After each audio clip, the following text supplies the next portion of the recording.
দাবিতে কর্মবিরতি অবস্থান ধর্মঘট করছেন শিক্ষক কর্মকর্তা ও কর্মচারীরা। বন্ধ আছে সব বিভাগের ক্লাস ও প্রশাসনিক কার্যক্রম।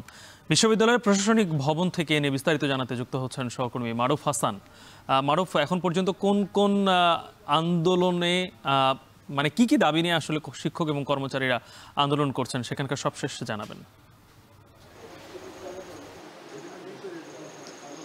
গালিব, গত 3 দিন ধরেই রাজশাহী বিশ্ববিদ্যালয়ের প্রশাসনিক ভবনের সামনে অবস্থান কর্মসূচি পালন করছেন এবং তারা কর্মবিরতি সহ ধর্মঘট পালন করছেন। বিশ্ববিদ্যালয়ের শিক্ষক কর্মকর্তা কর্মচারী যারা আছেন সবাই, এটি মূলত তাদের যে প্রাতিষ্ঠানিক সুবিধা এবং সেই সুবিধা এবং সকল বৈষম্য দূরীকরণের জন্যই তাদের এই অবস্থান কর্মসূচি।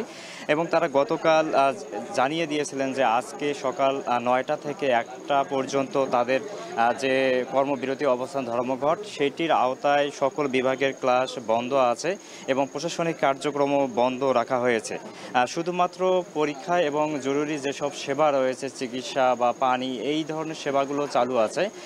তারা এখানে বারবার একটি কথাই বলছেন, সেটি হচ্ছে যে এই বিশ্ববিদ্যালয়ে যারা শিক্ষক কর্মকর্তা কর্মচারী আছেন তাদের যৌক্তিক দাবি বলেও তারা বলছেন বারবার, সেটি হচ্ছে সকল বৈষম্য দূর করতে হবে এবং প্রাতিষ্ঠানিক যেসব সুবিধা রয়েছে তাদের আবাসিক সুবিধা এবং বিশ্ববিদ্যালয়ের ভিতরে যত ধরনের সুবিধা, তাদের ছেলে মেয়েদের ভর্তির ক্ষেত্রে যে সুবিধা, সেইগুলো যাতে পুনরায় বিবেচনা করা হয় এবং আবারও যাতে রাখা হয়, সেই দাবিগুলো কিন্তু তারা উত্থাপন করছেন।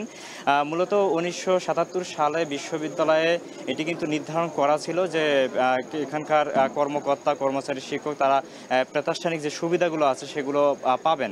তবে এই বছরের জানুয়ারি মাসের 2 তারিখে এখানে বিশ্ববিদ্যালয় প্রশাসনের পক্ষ থেকে যখন নিষেধাজ্ঞা দেওয়া হয় এবং পরবর্তীতে শিক্ষার্থীদের দাবির মুখে এই ধরনের প্রাতিষ্ঠানিক সুবিধাগুলো কিন্তু বন্ধ করে দেওয়া হয়। এবছর যে ভর্তি পরীক্ষা হয়েছে সেখানেও কিন্তু শিক্ষার্থী ভর্তির ক্ষেত্রে এখানে কর্মকর্তা কর্মচারী শিক্ষকদের ছেলেমেয়েদের কোনো ধরনের সুযোগ রাখা হয়নি, অর্থাৎ প্রাতিষ্ঠানিক যে সুবিধার ভিতরে এটি রয়েছে সেটি কিন্তু বলবৎ ছিল না। এই দাবিটিও তারা কিন্তু বারবার উত্থাপন করছেন যে ভর্তি পরীক্ষায় কেন তাদের ছেলেমেয়েরা এই সুযোগ থেকে বঞ্চিত হবে, কারণ বিভিন্ন বিশ্ববিদ্যালয় এবং অন্যান্য যেসব সরকারি সেক্টর রয়েছে সেগুলোতে সুযোগ সুবিধা থাকলেও শুধুমাত্র রাজশাহী বিশ্ববিদ্যালয়ে কেন তারা বৈষম্যের শিকার হবেন, এই দাবিগুলো কিন্তু তারা উত্থাপন করছেন। তাদের এই দাবির ভিতরে বারবারই যে কথাটি উঠে আসছে যে বিশ্ববিদ্যালয় প্রশাসন যাতে এই বিষয় নিয়ে আবারও বিবেচনা করেন এবং তাদের যে প্রাতিষ্ঠানিক সুবিধাগুলো সেগুলো যাতে আবারও তাদের দিয়ে দেন এবং বিশ্ববিদ্যালয় এই ধরনের সংকটের মধ্যে যাতে না ফেলেন, সেটিও কিন্তু তারা অনুরোধ করছেন।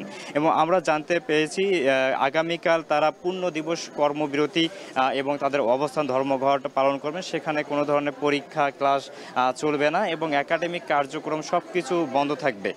প্রশাসনিক কার্যক্রম বন্ধ থাকার কারণে এখানে বিভিন্ন শিক্ষার্থী যারা বাইরে থেকে সার্টিফিকেট তোলার জন্য আসছেন তাদের এক ধরনের ভোগান্তির মধ্যে পড়তে হচ্ছে। পাশাপাশি গতকাল কিন্তু স্নাতক প্রথম বর্ষের ভর্তি যে প্রথম ক্লাস শুরু হয়েছে তারা কিন্তু আজকে ক্লাসে ফিরতে পারছে না। এই ধরনের একটা সমস্যার সম্মুখীনও কিন্তু তারা হচ্ছে। এখানে আমরা যারা আন্দোলনকারী রয়েছেন এবং অবস্থান ধর্মঘট পালন করছেন তাদের সঙ্গে আমরা কথা বলেছি। তারা বরাবরই বলছেন যে তাদের এই দাবিটি যৌক্তিক দাবি এবং বিশ্ববিদ্যালয় প্রশাসনের সঙ্গেও তারা কথা বলার চেষ্টা করছেন।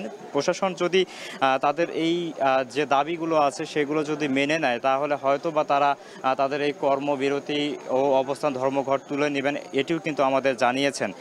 এখন পর্যন্ত বিশ্ববিদ্যালয় প্রশাসনের পক্ষ থেকে তেমন কোনো ধরনের সদুত্তর আমরা পাইনি, তবে তারা অপেক্ষায় আছেন যদি আজকের ভিতরে এই দাবি তাদের পূরণ করে নেওয়া হয়, মেনে নেওয়া হয়, তাহলে হয়তো বা তারা এই কর্মবিরতি এবং ধর্মঘট তুলে নেবেন। যদি না তুলে নেয় তাহলে আগামীকাল পূর্ণ দিবস কর্মবিরতি এবং এই অবস্থান ধর্মঘট তারা পালন করবেন। গালিব, রাজশাহী বিশ্ববিদ্যালয়ের প্রশাসনিক ভবন থেকে এই ছিল সবশেষ তথ্য। রাজশাহী বিশ্ববিদ্যালয়ের শিক্ষক কর্মচারীরা কর্মবিরতি অবস্থান কর্মসূচি পালন করছেন, এই বিষয়ে সর্বশেষ জানাচ্ছিলেন সহকর্মী মারুফ হাসান।